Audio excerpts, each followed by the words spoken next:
আসসালামু আলাইকুম, সবাইকে স্বাগত জানাচ্ছি কালবেলা স্পোর্টস লাইভে। আপনারা ইতিমধ্যে জেনে গেছেন যে বাংলাদেশ মালদ্বীপের সাথে প্রথম যে প্রীতি ম্যাচটা ছিল সেই প্রীতি ম্যাচে 1-0 বলে হেরে গেছে এবং ইতিমধ্যে দেখতে পাচ্ছেন যে দর্শকরা হারের হতাশা নিয়ে আসলে মাঠ ছাড়ছেন, মাঠ থেকে বিদায় নিচ্ছেন। যদিও বাংলাদেশ পুরোটা ম্যাচ জুড়ে আসলে বাংলাদেশ ভালো খেলেছিল বলতেই হয়। বাংলাদেশ বল পজিশন থেকে শুরু করে অ্যাটাক সব কিছুই আসলে বাংলাদেশের পক্ষেই ছিল। বাংলাদেশ দুর্দান্ত আসলে খেলেছে বলা যায়। তবে বাংলাদেশ যে ফিনিশিং যেই রোলটা আছে বা ফিনিশিংয়ে যারা খেলেছেন তারা কিন্তু আপ টু দ্য মার্ক ছিলেন না একদম। দেখা গেছে যে বাংলাদেশ অনেকগুলো চান্স ক্রিয়েট করেছে, কিন্তু ফিনিশিংয়ে বিশেষ করে যদি আপনি মোরসালিনের কথা বলেন, রাকিবের কথা বলেন, তারা কিন্তু অনেকগুলো গোল মিস করেছে এবং 1-1 যখন আসলে ছিল তখনও কিন্তু তারা গোল করতে ব্যর্থ হয়েছে। যে জন্য আসলে আজকের যেই ম্যাচটা হয়েছে সেই ম্যাচটা কিন্তু হারের মূল কারণ যদি আপনি ধরেন সেখানে আপনি ফরওয়ার্ড লাইনকে আপনি দোষারোপ করতে পারেন, কারণ তারা অনেকগুলো চান্স মিস করেছে। সেখানে বিশেষ করে আপনি যদি মোরসালিনের কথা বলেন, মোরসালিন কিন্তু প্রায় 3 থেকে 4টা গোলের যে চান্স ছিল সেগুলো মিস করেছে এবং যেখান থেকে অন্তত 1টা বা 2টো গোল আদায় করতেই পারতেন মোরসালিন।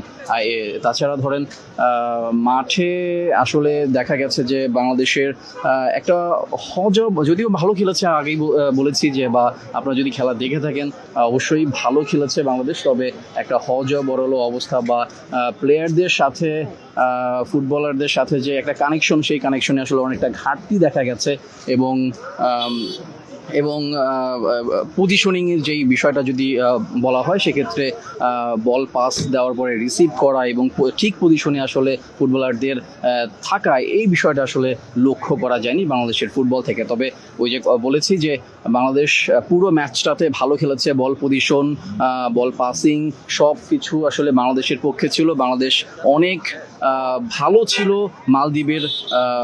মালদ্বীপকে যদি তুলনা করেন, কিন্তু মালদ্বীপ আসলে একটা ফ্রি কিকে হেডারের মাধ্যমে গোলটা আদায় করে নেয়, কিন্তু বাংলাদেশ সুযোগ পাওয়ার পরেও এত সুযোগ পাওয়ার পরেও আসলে তেমনভাবে তারা নিজেদের মেলে ধরতে পারেনি।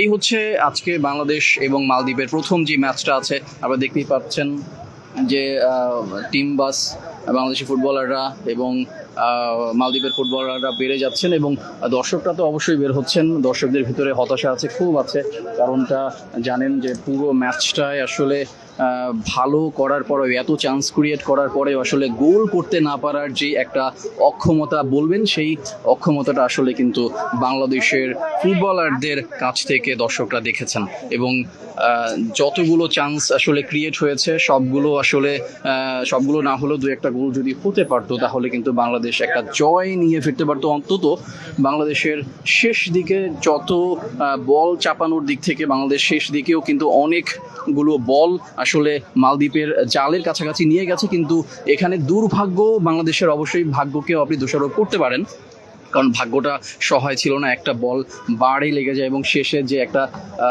চান্স আসলে ক্রিয়েট হয়েছে সেটাও আসলে মিস করে গিয়েছে, গোলবারের পাশ দিয়ে গিয়েছে। তবে গোল আসলে হতে পারতো, কিন্তু শেষ পর্যন্ত হয়নি।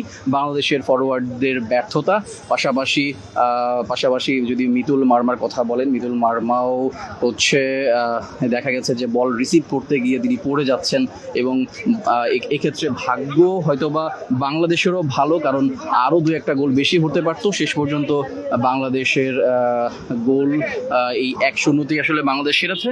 দেখা যাক সামনের যে ম্যাচটা আছে 16 তারিখ, সেখানে আসলে বাংলাদেশ কতটা ভালো করতে পারে। তবে পুরো ম্যাচে আপনি বাংলাদেশকে এগিয়ে রাখবেন, তবে বাংলাদেশের যে একটা কম্বিনেশন বা বড় একটা ফুটবল খেলা সেটা কিন্তু দেখা গেছে পুরো ম্যাচ জুড়ে। বিশেষ করে বল রিসিভ এবং পাস দেওয়ার ক্ষেত্রে আসলে অ্যাকুরেসিটা খুবই কম ছিল বাংলাদেশের। আর ফরওয়ার্ড লাইনের যেই ফিনিশিংয়ের যে বিষয়টা আছে সেটা তো অবশ্যই দুর্বলতা ছিল। তাছাড়া বাংলাদেশ কিন্তু অনেকগুলো অ্যাটাক করেছে, অনেকগুলো চান্স ক্রিয়েট করেছে। বিশেষ করে যদি মুরসালিনের কথা বলেন, মুরসালিন কিন্তু এই ম্যাচে মুরসালিনকে খুঁজেই পাওয়া যায়নি। মুরসালিনের যদি গোল সেখান থেকে যদি একটা অথবা দুটো গোল আদায় করতে পারতো তাহলে কিন্তু আজকের এই যে ফলাফলটা হয়েছে 1-0 যে হারটা হয়েছে বাংলাদেশের, সেটা কিন্তু নাও হতে পারতো। আর বাংলাদেশ কিন্তু হয়তোবা 2-1 বা 2-0 জিততেও পারতো, কিন্তু শেষ পর্যন্ত সেটা হয়নি।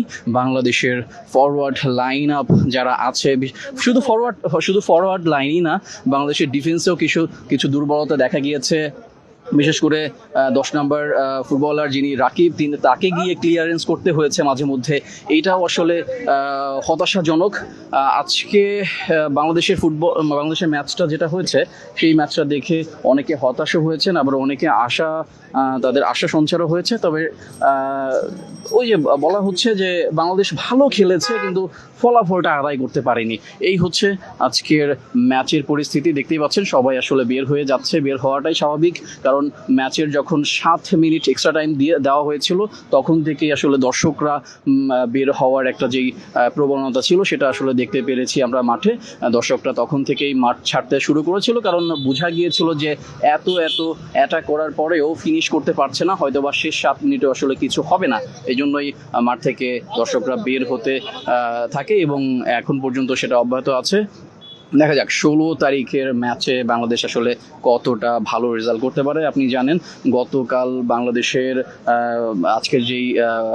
আজকের ম্যাচে যে অধিনায়কত্ব করেছেন তপু বর্মন, তিনি বলেছিলেন মাঠের খেলায় আসলে তারা দেখাবেন যে ভালো করবেন এবং ম্যাচ জিতবেন। কিন্তু সেটা কিন্তু তপু বর্মনের কথা এবং মাঠের খেলায় আসলে কিন্তু সেটার ছিটে ফোটা বলতে বলে মানে অনেকটাই মিলে নাই। তো দেখা যাক আগামী ম্যাচে আসলে বাংলাদেশ কতটা ঘুরে দাঁড়াতে পারে।